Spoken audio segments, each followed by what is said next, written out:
everyone, welcome to Sincerely Molly, where I share all the things I love and I sincerely hope you like it.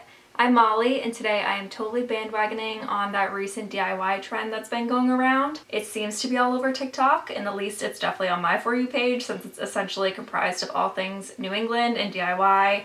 But it's that hack to give glass vases a ceramic look. And being someone that loves DIY, I thought I'd give it a try, so that's what I did today, and this is essentially the recap. So this was my first time trying this technique. Essentially, it's just taking paint, mixing it with baking soda, and then applying that to glass. I do have a few tips and tricks for this method. Since it was my first time, it by no means was perfect, especially for the first project, but I definitely want to share that learning curve with you so you can, figure out what to avoid, what you might want to try. Overall, it's just a really cool technique to give kind of a matte textured effect to glassware, so 10 out of 10 would recommend. To make this project a little more interesting, I tried different types of paints mixed with the baking soda, as well as I tried different utensils for application just to see what would give the best effect. I ended up just using brushes and sponge brushes. I used just the standard craft store acrylic paint, chalk paint, and then interior paint. And for the rest of the materials, I just picked up some vases from Savers to flip, and yeah, so let's do it. I'm going for like a grayish color, so gray beige, very neutral. Essentially, it's just the color of dry clay, actually, so.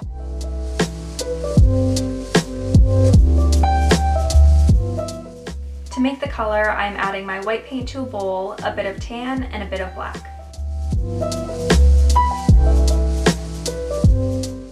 Now I'm adding the baking soda. It's about a 1-to-1 ratio. The goal is essentially to make a paste. Since this paint is water-based, I found I had to add quite a bit of baking soda to get what I thought was the right consistency.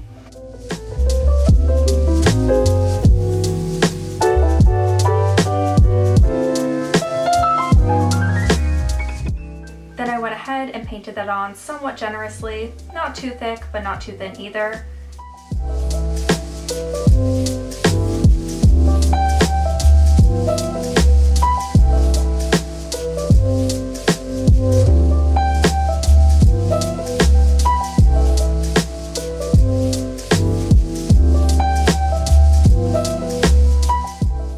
I tried applying a thick layer, and I found with this paint it ended up dripping quite a bit.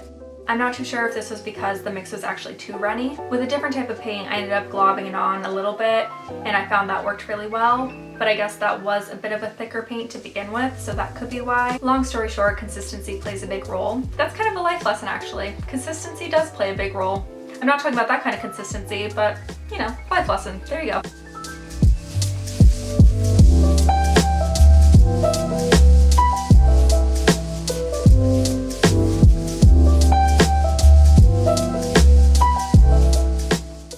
Anyway, I set that vase aside and let it dry completely, then went in with a second layer as it's a bit patchy. When going in for the second layer, some of the first layer was coming off though.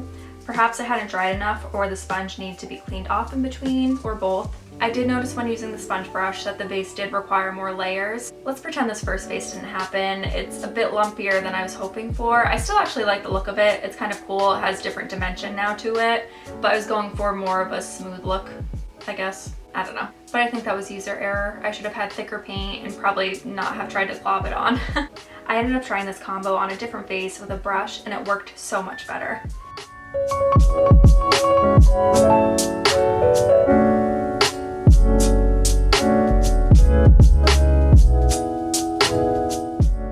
For the chalk paint, I honestly wasn't too sure how this one was going to come out. I had a feeling it wasn't going to need as much baking soda just because chalk paint is a thicker paint. I also figured it was going to dry quicker than the other paints, and that was definitely true. For this one, I didn't use a 1-to-1 ratio just because I wanted to, mix in a little bit at a time to kind of see how thick it got, since chalk paint is a thick paint. So I just kind of eyeballed it, and that seemed to work really well.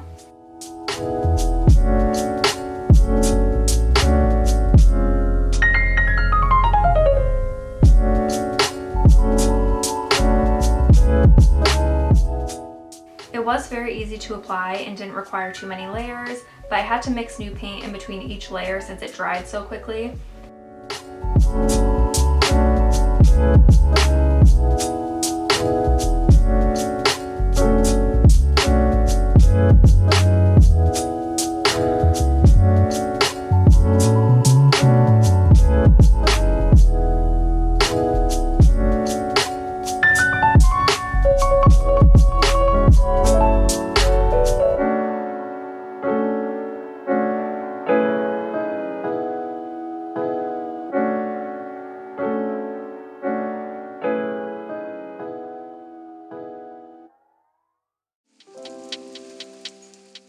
It did only require 2 layers of paint, which was awesome, and it had such a gorgeous finish.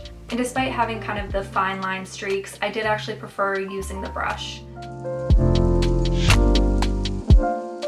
Now for this last one, the interior wall paint. Going into it, I had such high hopes for this one, mainly because I absolutely love the color. I just so badly wanted it to turn out well since it's so beautiful. I got a little paint sample in this gorgeous terracotta color called Glazed Pot. This is a latex paint, and I used a 1-to-1 ratio with the baking soda to create a thicker paint than the first combination, and it worked really well. So first I'm painting on a thin layer.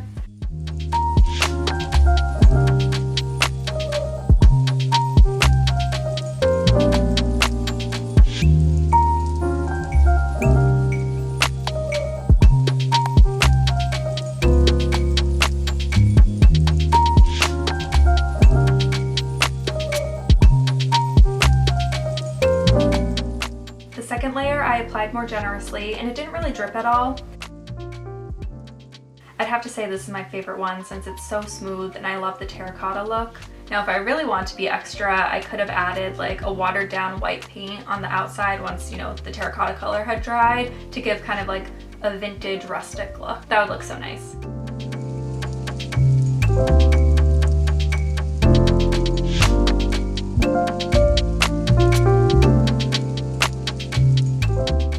So those are my projects. Overall, this is a really great hack to refinish glassware and kind of give a trendy, elegant look to pieces. I found the interior latex paint and the chalk paint to work the best. However, that's just my preference. You can totally use the water-based acrylic paint too.